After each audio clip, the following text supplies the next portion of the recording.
And like I says, my guest says that he has been to hell several times. So we'll talk to him about that. And as I remind you, he was on a few months back, and we had discussed the Greys. And he says that they're evil, and that the children who have these dolls of E.T. should get rid of them. So tonight it's hell, though. So I think it's kind of along the same lines, really. Stuart, welcome aboard. Yeah, hi. Sorry there's so much hell. Hello, how are you? I've been having hell getting through to you on the telephone. The hotel I'm in got like absolutely no internet service at all. Okay, so let's go. Listen, if I run out of credit on my mobile phone, then you'll have to just wish you a fast goodbye, you know? Okay. All right. So let's get right to it then, Stuart. How many times have you personally visited hell, and tell me what it's like? Well, you get to hell by going into trance, and I became sort of like an expert in altered state of consciousnesses and trance states. And I would go into hell and look at those worlds, and I would fight with the demons there. And one day I saw these cactus spines on my hands, and I asked, what are they for? And I heard point and shoot.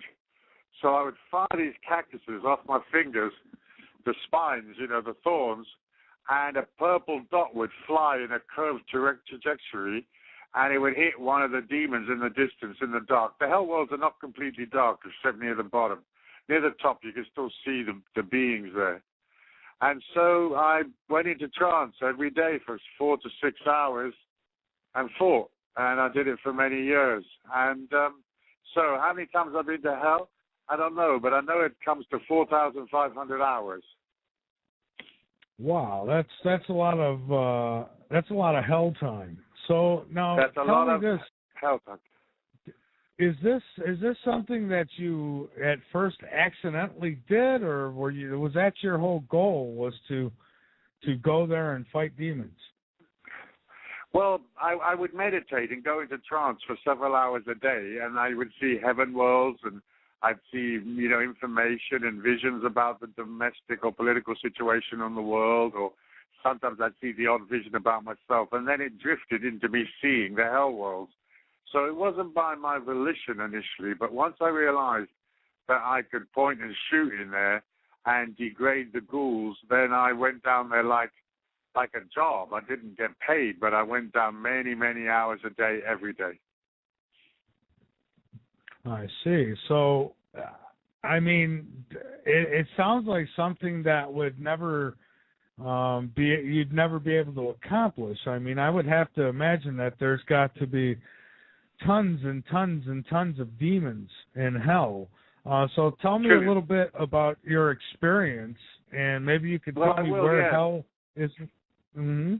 Well, first of all, I trained other people to do the same thing that I was doing, and so we call them Aluna fighters, because I call that world the Aluna mirror world, because it's a sort of parallel dimension to ours. It's facing us, and in fact, if you stretch your arm out, between your elbow and your wrist is approximately where it starts. So it starts about 18 inches from your nose. But the heaven worlds start 18 inches from your nose as well. So I go down there, and in the upper layers are like imps. They're like black, bony imps. And then as you go down, you start to see ghouls that are very digital. They're very fractal looking. They look like the Mandelbrot set, except they're black.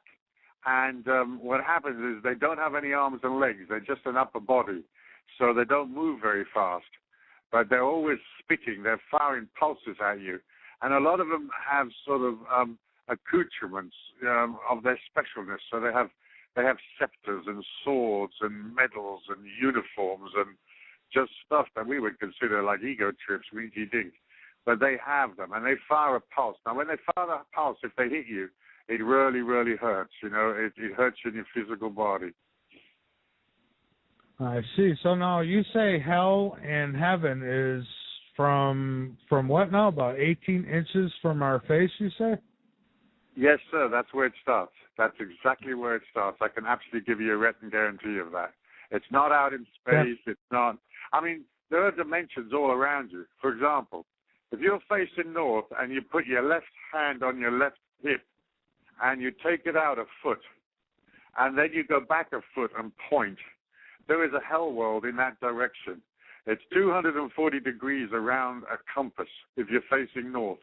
So you'd come all the way down to south and then just go slightly past south, going towards west, and it's behind you, 240 degrees. And so that world I named 240 down, and that's where the UFOs come up from. So then it always stays 18 inches in front of our face then, so we can never walk into it. No, you can't walk into it. You can't walk into it. There's always this slight gap between you and where that world starts. And the UFOs are devil beings from those worlds, you know. The myth of the solid UFOs, you know, the Rosalind crash and the lunar bases, and all of that is misinformation put out by the government. Essentially, the UFOs are non-solid beings. They're reptiles. Now, one day there was one of those buggy-eyed grays in my, I had a bedroom in an office, and sometimes I'd meditate in the afternoon in the office, and this buggy-eyed gray appeared in my room, and it was about like maybe 2 or 3 yards away from the edge of the bed. And so I went through the buggy-eyed gray's eye with the force of my will. And behind the buggy-eyed grays are the reptiles. So essentially the UFOs are reptiles. They're flying reptiles that can morph and change, and they're quite sophisticated in the sense that they can do things, but they're not sophisticated in their intellectualness or their sentiments. You know, they're definitely not technological at all. So the Greys and the reptilians are basically one and the same, is what you're saying? Yes, sir. The reptilians, well, the Greys, in the hell world, they're mechanical cities, vast cities. And the Greys are manufactured. They're drones. They're not actually a being. They don't have a mind of their own. They only have a collective mind. And they're manufactured in these mechanical hell worlds. And then they wind up in the UFOs, and the UFOs fly about, and they do that sort of peekaboo thing in the clouds or behind trees or mountain. And they're sort of trying to intrigue people because essentially what they're looking for is soul capture. The UFOs are linked to degradation. So they're trying to take humanity towards its most degraded state. Well, I think they've accomplished that. I think we're there. Yes, sir. Well, I think they have, because, you know, like there's an epidemic of pedophilia, okay? And the UFOs fire pedophilia thoughts of people. So there's men out there who would never have a pedophilic thought ever in their lifetime. It's never occurred to them.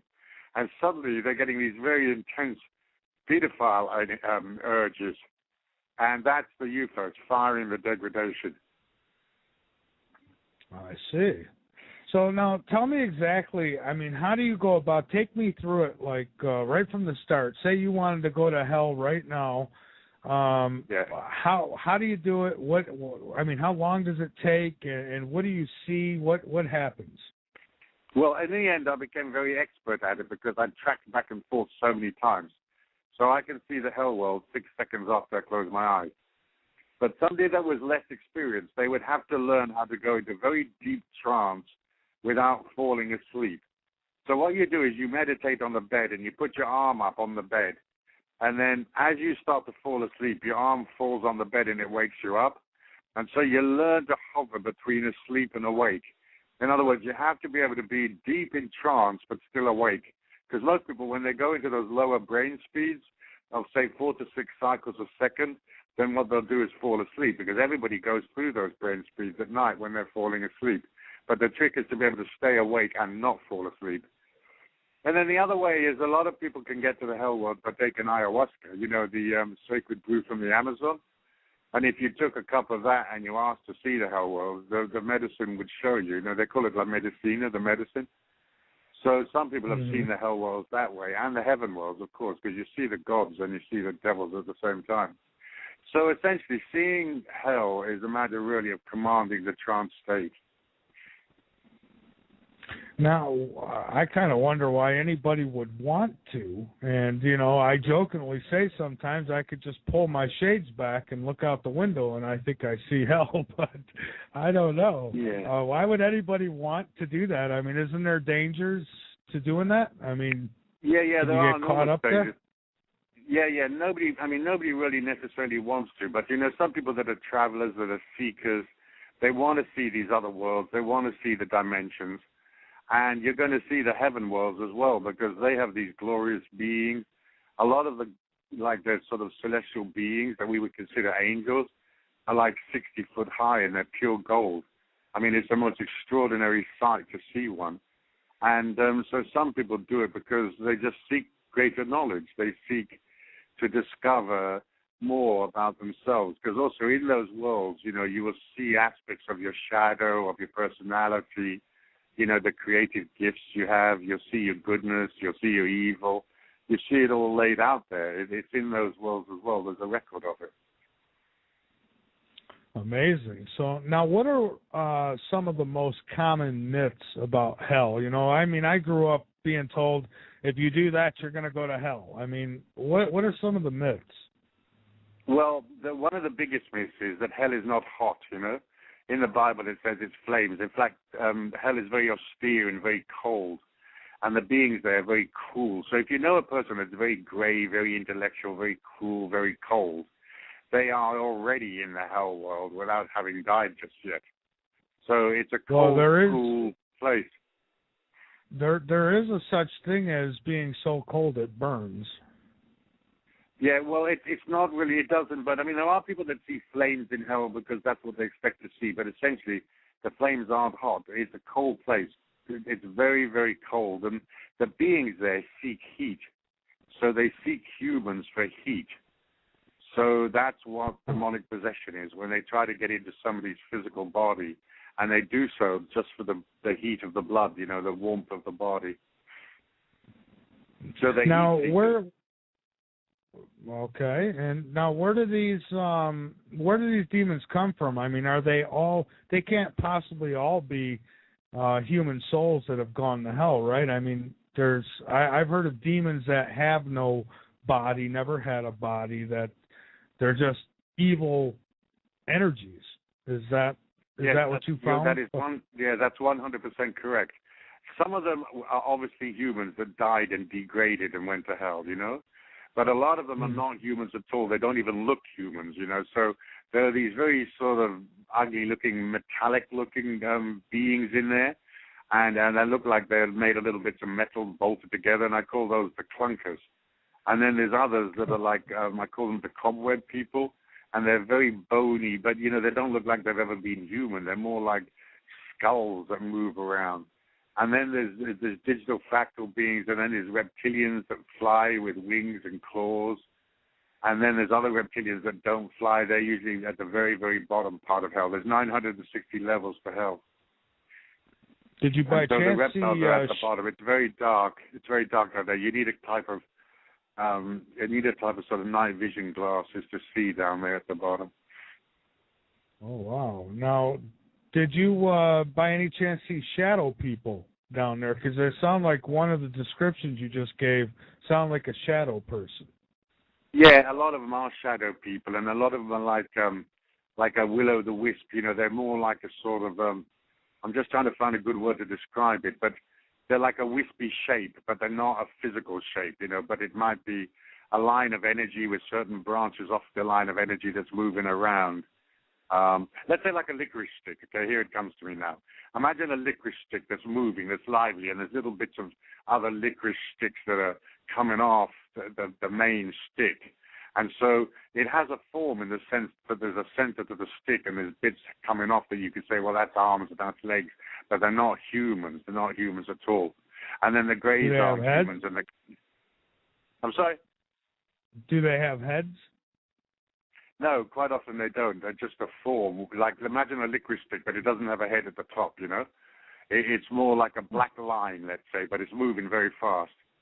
So that's what I'm trying to describe. It's like a black line, but it's very wispy. Imagine like a branch of a tree, really, but it doesn't have a head, and it doesn't necessarily have eyes even, They're just wispy forms. But they're very dark and very evil and very nasty, and they can move fast.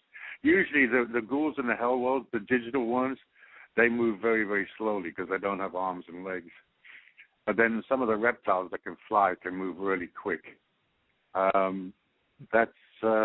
There's lots and lots of stuff down there that isn't human at all. Where it came from, I don't No. know. It might have come from other planets or other worlds or other dimensions.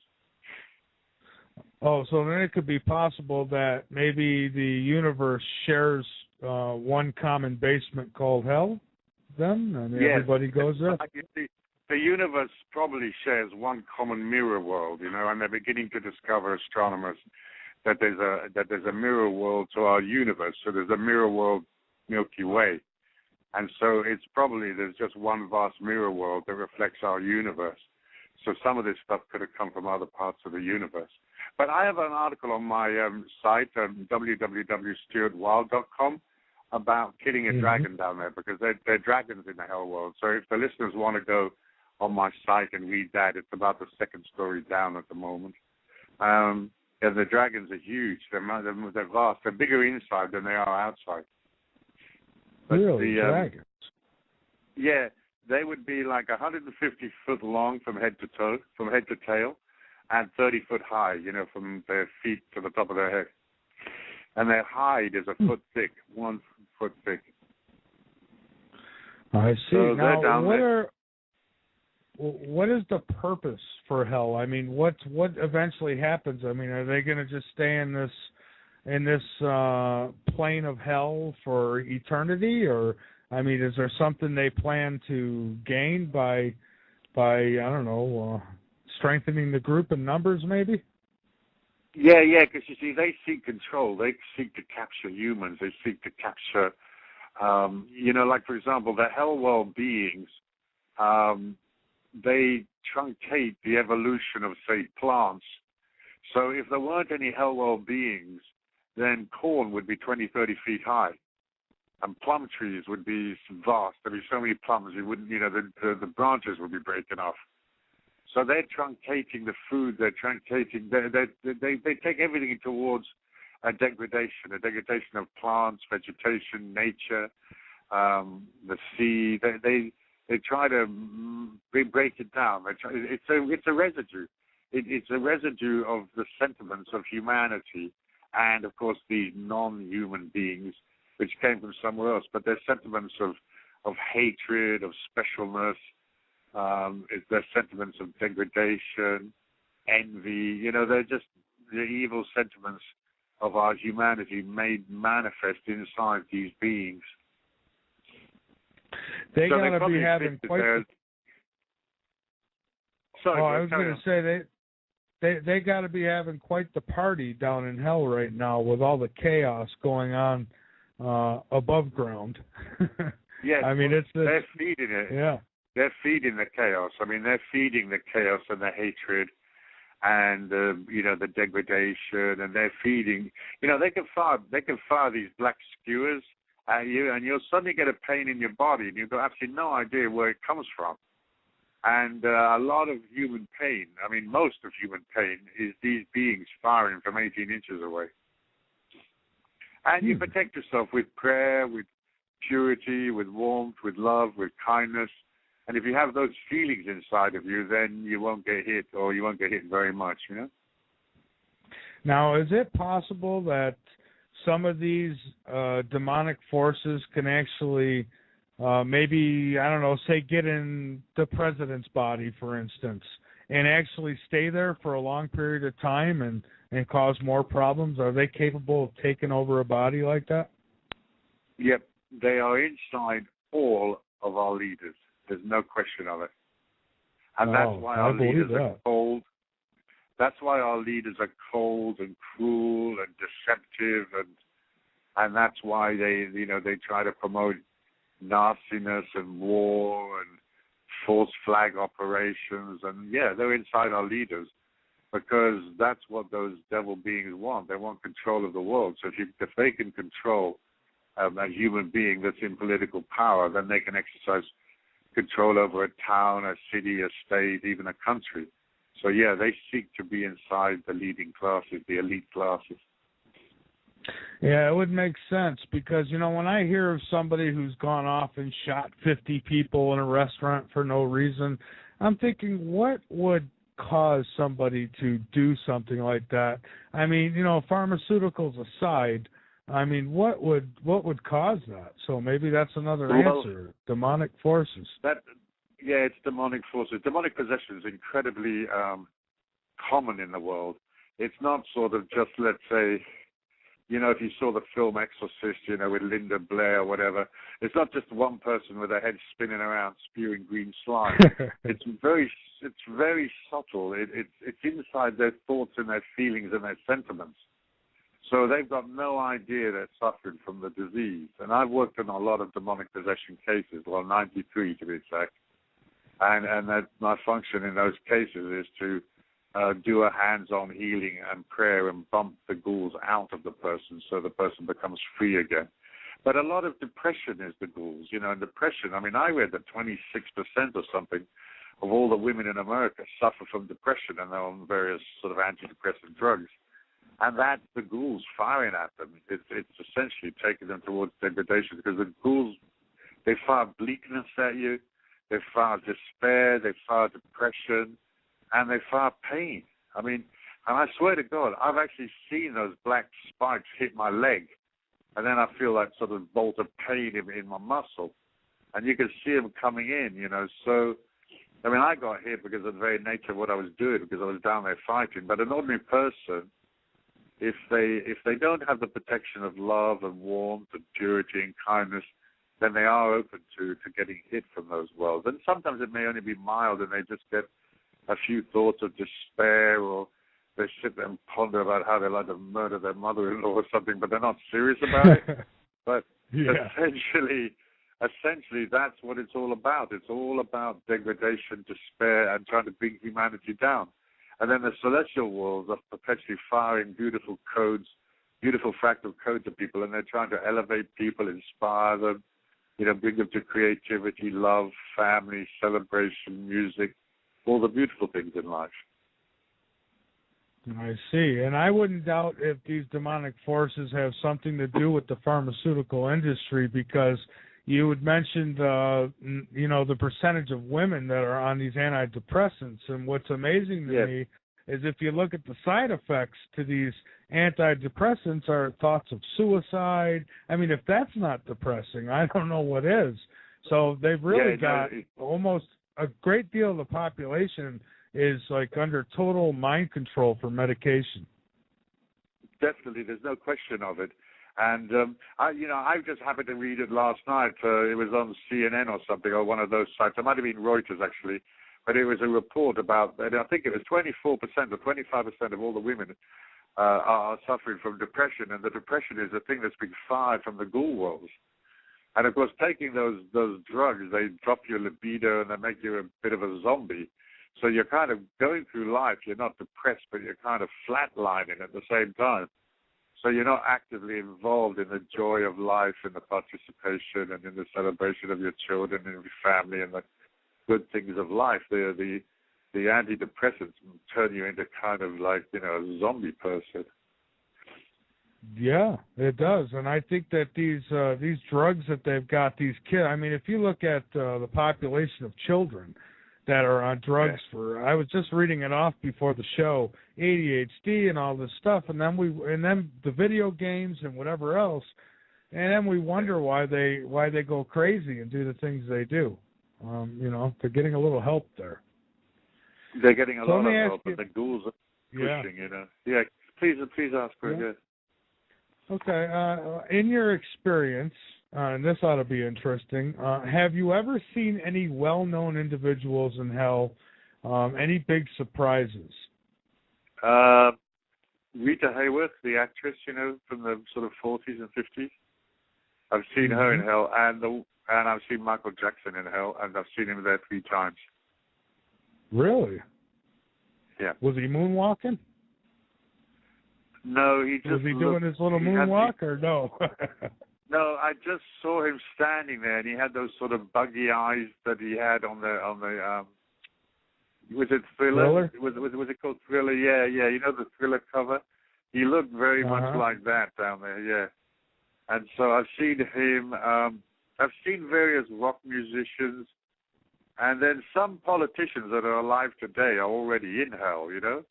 Because they have a sort of mirror self, an alternative self in those mirror worlds. And so every single person alive on Earth is either in heaven or hell or in between right now before they die. So you don't die and go to heaven. You're already in heaven. You just die and you continue onwards in heaven. Your alter self, your lunar self, as I call it. And I've seen politicians in hell. Tony Blair, for example, is a politician that's in hell, deep in hell already, you know? Well, they probably got VIP passes. They probably go back and forth. Well, I don't know, but they're in there, yeah. So those are the people I've seen, you know, and I've seen quite a lot of rock musicians, you know, members of the Rolling Stones, for example. I don't know. You sort of, a lot of the people you see in hell that are humans, that are in hell, are still alive on Earth, and you don't necessarily know who they are. You just see a face, but you don't recognize them. So it's like looking at faces of people in the street that you don't know. And so, I mean, I would have seen thousands of people, but I didn't necessarily know who they were. I see. Well, next time you're down there, shout out Grandma Gurgle, and if she raises her hand, say, your grandson said, because I'm sure that's where she is. But what are 5 ways, maybe activities, that a person can engage in that will guarantee that they end up in hell? I mean, is it everything we read in the Bible, or how does that work? Well, it is and it isn't. Hell is a feeling. So the 5 things are feelings. So it's a feeling of hatred, a feeling of spite, a feeling of envy, a feeling of superiority. You know, if you feel very special or different, and you like, I don't know, you're up yourself and your nose is in the air. So it's those things. It's a feeling of dishonesty, because the dishonesty is predatory. So a person that has feelings that lead them to become a predator in, let's say, life, you know, so they were crooked second-hand used car salesman or something. The predatory instincts in life are all hellish instincts. So it's the predators, it's the envy, it's the race hate, it's the abuse, and it's the degradation, you know, be that sexual or through, you know, drink and drugs and whatever else, you know. Well, can people get to hell on accident? I mean, can you just, I mean, is there like a wrong door you can walk through? No, sir, you can't get there by accident, because you have to have a feeling inside of you that decodes or imprints for the lock in the door, so to speak. So you have to have all of those feelings to get through. Do you follow me? You have to. Yes, I do. You have to have. Yeah, you can't. There's no accidents. There's no sort of clerical errors or something like that. You can't wind up in hell. If you wind up in hell, devil? Or you could. It's because those feelings are inside of you. So then the gatekeeper of hell can't just abduct somebody's soul. You have to belong there. The ghouls can abduct a person, so can the UFOs and the aliens. They can abduct a person, but the person has to have sentiments that fit with their sentiments. Do you follow me? So they have to have the coldness and the cruelty. They have to have a modicum of coldness, a modicum of cruelty, a modicum of specialness, a modicum of the predator inside of them in order for the abduction to take place. Or they have to have a modicum of sexual degradation or whatever. You know, if they are completely pure and normal and they're living a decent life as best they can, they can't get abducted. I see. Now, have you ever, in your excursions in hell, have you ever ran into the devil himself? Well, there is no one particular devil in hell, because all the devils are inside all the other devils. So they're a collective. So every type of evil, whether, let's say, it's Aleister Crowley's goat god, Baphomet, or it's the Greys, or it's the beast of the bottomless pit, they're all linked into each other. But I have seen the beast of the bottomless pit. I was scared of him. I see. Now here's kind of a touchy question. Let's say, like, we talk a lot about fake wars and how the government likes to stir up wars and make up false reasons why. Now, the people who fight in them wars, are they held accountable for the people that they kill, or is it excused in war? You know, that's something I've always wondered. How does that work? No, they're held accountable. Yeah, they're held accountable because, you know, by taking a human life, it takes you into a hellish state. But then a person that's just genuinely serving his country, who's, I don't know, an engineer on an air base or something like that, then they're not necessarily in the hell world. But the infantry people, that are out there shooting up villages and being cruel, yeah, they would be in the hell world. Okay, and Stuart, I just got the message that your phone's about to go on you, so I want to give you an opportunity to give out your website or anything else that you want to get out there, and we'll, I guess, have to reschedule. Yeah, well, I think we've done about 20 minutes, half an hour, so we're about it. You know, yeah, the next time, I mean, I checked into a hotel and the internet here sucks. It just doesn't work. But yeah, well, just stuartwilde.com, STUART, wild.com, and I write a blog, and it's a metaphysical blog, but it's a little bit of conspiracy theories, it's some stories on health and well-being, and I write it every single day and have done for 15 years, and people come on there, and it's sort of like a spiritual path for them. It's a non-denominational spiritual path that takes them towards beauty and then talks about these other dimensions and stuff and helps them with their learning and their understanding. I see. Well, Stuart, I thank you so much. With all the problems with the internet where you're staying, I appreciate you getting through and spending a little time with us. Thank you. Well, thank you very much for having me on, sir. Thank you. Good night to you. Absolutely, and good night to you as well.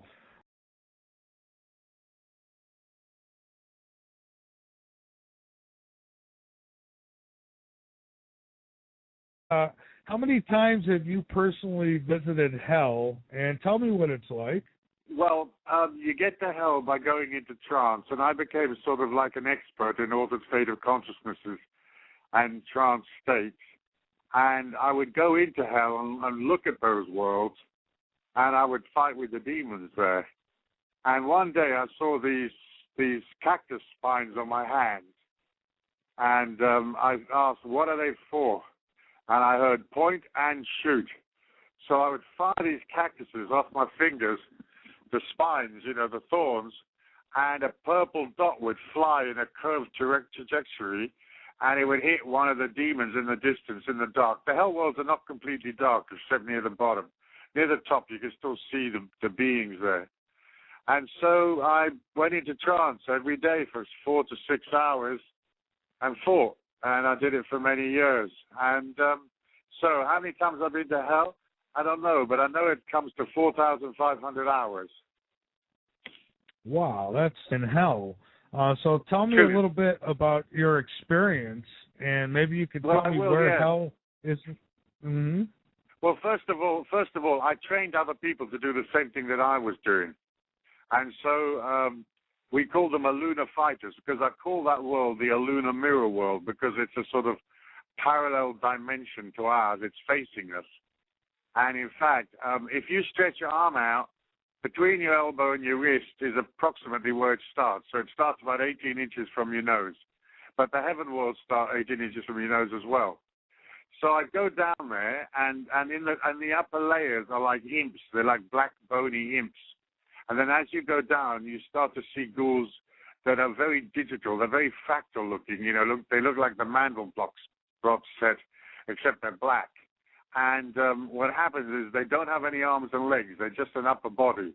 So they don't move very fast. But they're always spitting. They're firing pulses at you. And a lot of them have sort of accoutrements of their specialness. So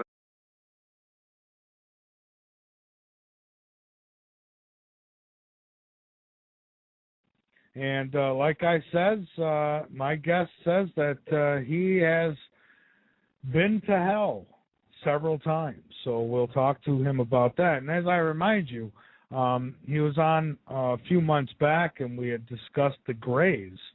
And he says that they're evil, and that the children who have these dolls of E.T. should get rid of them. So tonight it's hell, though. So I think it's kind of along the same lines, really. Stuart, welcome aboard. Yeah, hi. Sorry there's so much hell. Hello, how are you? I've been having hell getting through to you on the telephone. The hotel I'm in got like absolutely no internet service at all. Okay, so let's go. Listen, if I run out of credit on my mobile phone, then you'll have to you wish you a fast goodbye, you know? Okay. All right. So let's get right to it then, Stuart. I have They have scepters and swords and medals and uniforms and just stuff that we would consider like ego trips, winky dink. But they have them, and they fire a pulse. Now, when they fire a pulse, if they hit you, it really, really hurts. You know, it hurts in your physical body.